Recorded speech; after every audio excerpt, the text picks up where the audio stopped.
Olá, galera, nota 10. Dando continuidade ao estudo da botânica, hoje nós vamos entender as características gerais das angiospermas. As angiospermas representam o grupo mais utilizado na alimentação, é o grupo que a gente tem mais contato de plantas, são mais de 250 mil espécies espalhadas em todos os ambientes. Na nossa alimentação, feijão, arroz, a soja, milho, cana-de-açúcar, café, verduras, frutas, raízes, todos esses são alguns dos exemplos das angiospermas. É o único grupo que produz frutos e para a proteção das sementes. As sementes e os frutos são formados a partir das flores. Então, o sucesso evolutivo desse grupo de plantas se deve principalmente a 3 fatores. Então, é a presença do fruto, protegendo a semente. O nome angiosperma não é por acaso, gente. Anjo vem do significado vaso, urna ou bolsa, e esperma, semente. Então, as angiospermas são as únicas plantas que apresentam, então, a sua semente protegida dentro de um vaso, de uma urna, que é o fruto. Então, o sucesso das angiospermas muito se deve à presença, então, do fruto, protegendo a semente, à presença das flores, órgãos reprodutivos agora, todo o mecanismo de reprodução acontece no interior da flor das angiospermas. E um terceiro motivo também que pode ser citado como o sucesso desse grupo de plantas é a presença na reprodução de um processo chamado de dupla fecundação, certinho? Então, olha só, vamos então entender a característica flor. Flor, as angiospermas são plantas fanerógamas. São plantas, então, que têm flor, e o padrão da flor das angiospermas é bastante típico. É, então, a estrutura relacionada com a reprodução, a função, então, da flor é reprodução, e as flores são formadas a partir de folhas modificadas. 4 são os principais exemplos, né? 4 são os tipos de folhas modificadas que compõem uma flor completa das angiospermas: as sépalas, as pétalas, os estames e os carpelos ou pistilos. No caso das sépalas, são estruturas normalmente esverdeadas, muito semelhantes a folhas, né, que têm a função de proteger o botão floral. As pétalas são as estruturas mais famosas das flores. Elas geralmente são muito coloridas, cheirosas, produzem néctar e têm a função de atrair os agentes polinizadores. Nas angiospermas, diferente das gimnospermas, que tinham uma polinização, no caso das gimnospermas, feita apenas pelo vento, anemófila, aqui nas angiospermas a gente vai ter uma grande diversidade de agentes polinizadores. Pássaros como o beija-flor, insetos como as borboletas, as abelhas. O próprio homem atua como agente polinizador das angiospermas, o vento, a água, morcegos, são alguns desses agentes polinizadores. E a flor mais precisamente, as pétalas, é uma forma de atrair, então, esses polinizadores. Vale ressaltar também que existem outras estruturas presentes na folha, na flor, desculpa, como o pedúnculo, que é essa haste de sustentação que sustenta a flor ao ramo, e o receptáculo, que é uma porção abaulada, dilatada, que vai receber essas peças florais, essas 4 peças florais: as sépalas, as pétalas e o androceu e gineceu. Por falar em androceu e gineceu, essas são as partes reprodutoras realmente de uma flor. O androceu é a parte masculina e ele é formado por um conjunto de estames. Cada estame, por sua vez, é formado por antera. É aqui que vai acontecer a meiose, é aqui dentro da antera que ocorre a formação do grão de pólen, e o filete, que é a haste de sustentação. Então, cada estame é formado por filete e antera. O conjunto, então, de estames compõe o androceu, o aparelho reprodutor masculino. Já o carpelo, o conjunto de carpelos, também conhecido como pistilos, formam o gineceu, que é o aparelho reprodutor feminino. Cada carpelo, por sua vez, é formado por estigma, estilete e ovário, sendo que o ovário protege os óvulos, é o ovário a estrutura que vai dar origem ao fruto verdadeiro, e o óvulo vai dar origem às sementes. O estigma é a porção receptora do grão de pólen e o estilete liga o estigma ao ovário. O carpelo modificado também recebe o nome de pistilo. E todo o conjunto de carpelos ou pistilos forma, então, o gineceu, o aparelho reprodutor feminino. Vale, então, alguns nomes na botânica. Vocês já devem estar acostumando que a botânica tem muitos nomes. Corola, eu chamo o conjunto de todas as pétalas. Já cálice representa o conjunto de sépalas. Perianto é o conjunto de cálice mais corola. Alguns termos, então, usados na botânica. Novamente, para você não esquecer, gineceu é o conjunto de carpelos ou pistilos femininos, é o aparelho reprodutor feminino, e o androceu é o conjunto de estames, o aparelho reprodutor masculino, ok? Mas após todo esse mecanismo reprodutivo, a flor, o que vai acontecer com a flor das angiospermas? Ela é responsável, então, pela reprodução sexuada e após a fecundação, os óvulos vão dar origem à semente e o ovário vai dar origem ao fruto verdadeiro. Sendo que nem sempre o que a gente fruto e fruta são sinônimos na botânica. Por exemplo, fruto verdadeiro, então, se desenvolve a partir do ovário. Mas quando você tem um pseudofruto, é caracterizado pela parte comestível de um órgão que se desenvolveu de uma parte que não é o ovário. É o caso da maçã, que é o que a gente come na maçã, não é o derivado do ovário, e sim do receptáculo floral. Por esse motivo, a maçã é chamada de um pseudofruto, um falso fruto. Assim como o morango, que a parte comestível é o receptáculo floral. É o caso do caju, que é o pedúnculo floral, a parte comestível. O ovário fica exposto à castanha. Então, isso é bem diferente. Então, morango, caju e a maçã são conhecidos, então, como falsos frutos, porque se desenvolvem a parte comestível de uma parte que não é o ovário. Também um outro termo que vale ressaltar, depois a gente vai ter uma aula só para falar de fruto, mas só para já adiantando, o termo fruto partenocárpico. É um fruto partenocárpico, é aquele que se desenvolve, né, o fruto se desenvolve antes do processo de fecundação.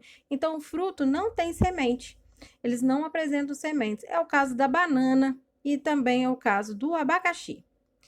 Por falar em semente, a semente é a estrutura originada a partir do óvulo que tem a função de proteger a futura planta, proteger o embrião. A semente tem algumas estruturas que merecem destaque. O endosperma, que é a estrutura que vai nutrir a semente até a sua germinação, e os cotilédones, que são folhas embrionárias, que são utilizados essas estruturas para classificação das angiospermas. Por falar em classificação, é o número de cotilédones dessas folhas embrionárias que divide as angiospermas em dois grupos principais, as eudicotiledôneas e as monocotiledôneas. Também existe, gente, um terceiro grupo atualmente, chamado de dicotiledôneas basais, que também são classificadas dentro das angiospermas, mas aqui a gente vai dar atenção aos grupos mais numerosos de espécies, as eudicotiledôneas e as monocotiledôneas. A principal diferença entre elas é o número de cotilédone, que nas monocotiledôneas só tem um cotilédone. Mas além dessa presença de um único cotilédone, as monocotiledôneas também são classificadas pela presença de uma raiz fasciculada ou em cabeleira, as flores com um número de 3 ou múltiplos de 3 elementos florais, o caule que não forma tronco espesso, não cresce em espessura, as folhas com nervuras paralelas, chamadas de folhas paralelinérvias. Entre os exemplos conhecidos de monocotiledôneas se destaca o arroz, o abacaxi, a orquídea e a cana-de-açúcar. Já as eudicotiledôneas apresentam, então, o número 2, né, de 2 cotilédones. Além dos 2 cotilédones, a raiz das eudicotiledôneas é chamada de axial ou pivotante. As flores têm números de 4 ou 5 elementos florais. O caule cresce em espessura e as folhas são largas e com nervuras reticulares, chamados de reticulinérvias.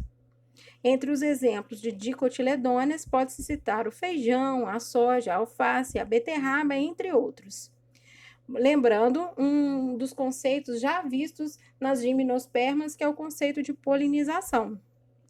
Ele corresponde ao transporte do grão de pólen da antera até o estigma de uma outra flor ou da mesma flor, se for uma autofecundação. Nas angiospermas, se caracteriza por uma grande diversidade de agentes polinizadores, como o vento, a água, animais como insetos, pássaros, morcegos, até a espécie humana também atua como um agente polinizador das angiospermas. E para finalizar a nossa aula, vamos falar só um pouquinho sobre a reprodução, que é caracterizada, então, por ser dupla. Existe um processo, então, de dupla fecundação. Então, aqui na parte masculina, na antera, você tem, então, a formação de meiose dos micrósporos. Esses micrósporos, então, lá dentro da antera, né, mais precisamente nos sacos polínicos, vão se diferenciar no grão de pólen, que é representado, gente, o grão de pólen como gametófito masculino. Nas angiospermas, assim como nas gimnospermas e pteridófitas, o esporófito é a fase dominante, o gametófito é a fase temporária.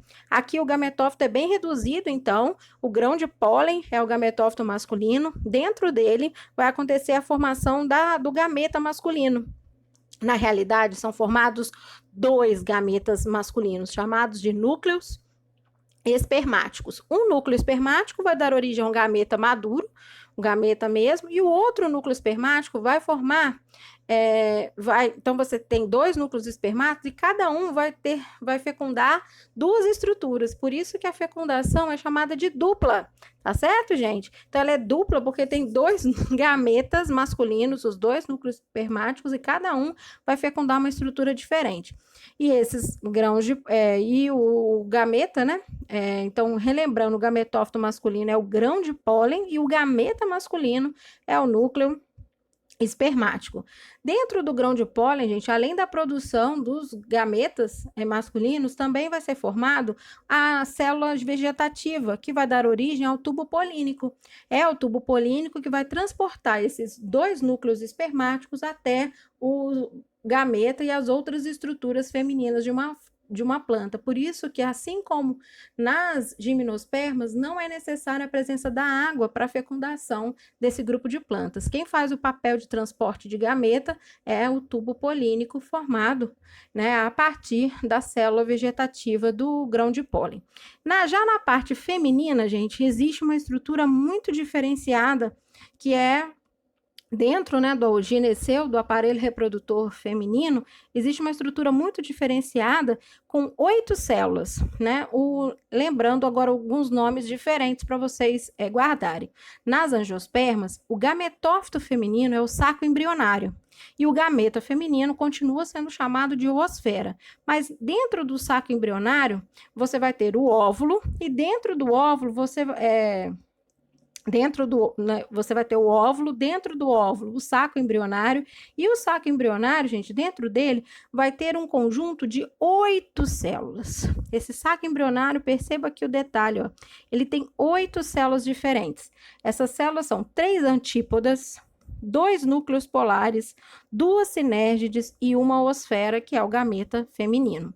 E a dupla fecundação vai acontecer nesse momento, onde um núcleo espermático vai fecundar a oosfera, isso aí normal, uma fecundação que já acontecia até nas gimnospermas, o gameta masculino, núcleo espermático, fecundando o gameta feminino, que é a oosfera, dando origem ao zigoto, o embrião, a nova planta. Porém, nas angiospermas, aí sim, tem uma dupla fecundação, não é por acaso, porque o outro núcleo espermático vai fecundar os 2 núcleos polares ao mesmo tempo, dando origem a uma estrutura exclusiva das angiospermas, que é um endosperma, essa estrutura que vai nutrir o embrião, só que ele é exclusivo porque ele é triploide.